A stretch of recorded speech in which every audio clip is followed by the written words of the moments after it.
Sa Malabon City Jail, Oh, binaha din? mukhang nagrarally yung mga preso eh. Oy, Ano kayang nangyayari? Nagsisigawan daw po at kinakalampag. Ano ba sinasabi? ano, palayain sila? Sumisigaw na palayain sila? Edison Domingo, detalye. Edison? Yes, Kuya Nelson, Kuya Jen. Bahagyang bumaba ang tension ngayon dito sa Malabon City Jail ng personal silang kausapin ni Mayor Jeannie Sandoval upang kaharapin nga ang mga nangunguna sa nasabing noise barrage ay sinasagawa ng mga PDL dito sa Malabon City Jail. Nauna rito, nagkaroon nga ng noise barrage ang mga PDL dakong 1:30 ng hapon na hinihingi nila ang pagbibitiw ng kasalukuyan nilang jail warden ng Malabon.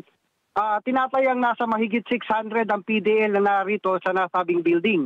Kasama sa inirereklamo ng mga ito ang di maayos na pagtrato sa kanila, kabilang dyan ang di umano di rin maayos ang pagkain.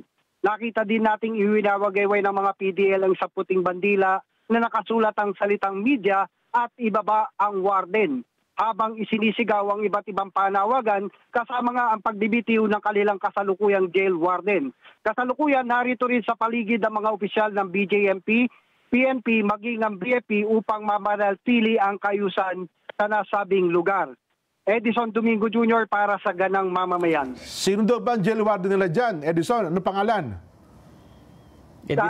Hindi ko pa nakukuha yung, wala pa tayong nakakausap na opisyal dahil ayaw pang makipag-usap nung mga taga BJMP at ayaw rin nila na makita ng mga PDL na meron ng media. Kaya tinataboy dahil tuwing makakakita ng media, lalong nagkakaroon ng pag-iingay at pagkagulo itong mga PDL natin. Paano yan? Makukulong sila. Nanggulo sila eh.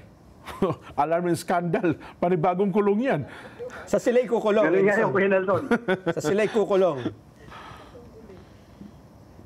Kasalukuyan, nakakulong pa rin sila ngayon. Ganun ba? Nakakulong pala. Nalito. Nalito. Pero si Mayor Jeannie, okay na, nakikipag-usap na. Edison. Apo, kasalukuyan nakikipag-usap na si Mayor Jeannie Sandoval sa mga kinatawan na nangunguna nga dito sa loob ng BJMP. Sige, magantabay kami sa follow-up report mo tungkol dyan sa noise barrage na yan ng mga bilanggo sa Malabon City Jail. Batiin ko muna itong mga nanonood sa Iloilo.